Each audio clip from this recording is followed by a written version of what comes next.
שלום לכם אנשים, כאן ג'ימי, ואני בפרק קומנטרי מיוחד שבו אני אסביר לכם על קונסולה חדשה ששמה הוא אויה.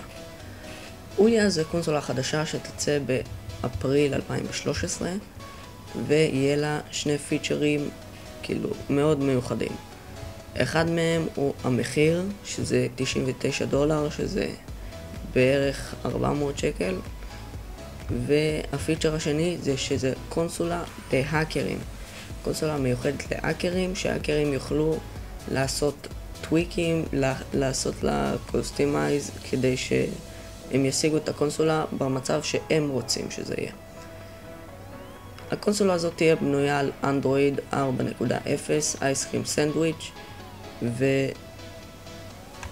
העיקרון של האנדרואיד הזה זה שאפשר לעשות בו טוויקים ככל שתרצו. אפשר לשים שם טון המשחקים, כאילו באמת, והם גם השיגו המון חברות כבר שישתפו איתם פעולה כדי לשים משחקים בקונסולה הזאת.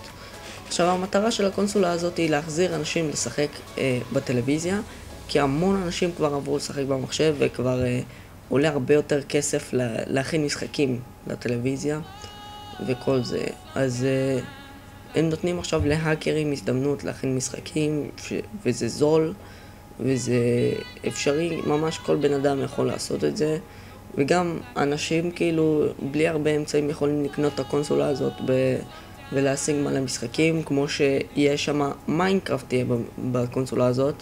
מוג'ן כבר אמרו שהם מסכימים והם כבר יתחילו להכין גרסת מיינקראפט לקונסולה הזאת,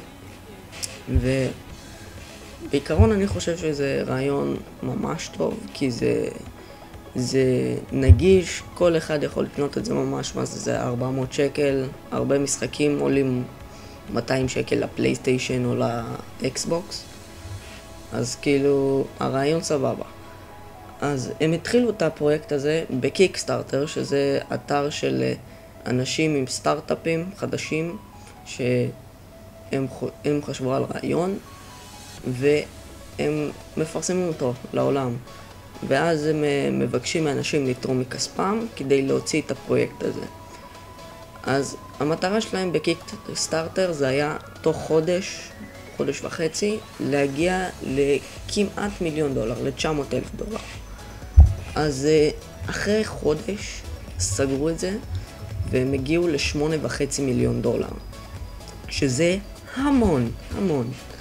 זאת אומרת, יש לזה גם ביקוש גדול לקונסולה הזאת.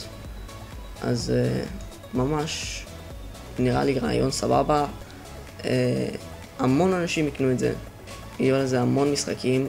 אם אתם רואים עכשיו בתמונה, יש את האינטרפייס של האויה, ככה הוא ייראה, ובכללי הוא נראה כזה טוב, ויהיה אפשר לשחק משחקים, לחזור לטלוויזיה, לשחק משחקים שיש אנשים שאפילו אף פעם לא שיחקו בטלוויזיה, שזה מוזר בשבילי, כי אני את כל הילדות שלי, לא הכל, את הרוב, שחקתי בפלייסטיישן 2 עוד ישן, וזה אחד הדברים היותר כיפים. אני אישית יותר כיף לי לשחק בפלייסטיישן מאשר במחשב, חוץ ממשחקי שוטר זה למחשב, בכל זאת לא יודע, זה העדפה שלי פרטית. וזהו, אז תגידו לי מה אתם חושבים בתגובות, תגידו לי אם אתם אהבתם את הרעיון של החויה, אם לא אהבתם את זה תחפשו בגוגל, אם לא הבנתם חלק מהפרטים תרשמו OUYA, אחר השם, אבל לא משנה. כן, אז תנו לייק אם אתם אהבתם את הרעיון של זה, תרשמו בתגובות אם אפשר לשפר משהו, שתדעו יש לזה את כל הדברים הכי חדשים של עולם הגיימינג, יש לו כל מה שכל קונסולה צריכה, וזהו, אז תודה שצפיתם, יאללה ביי.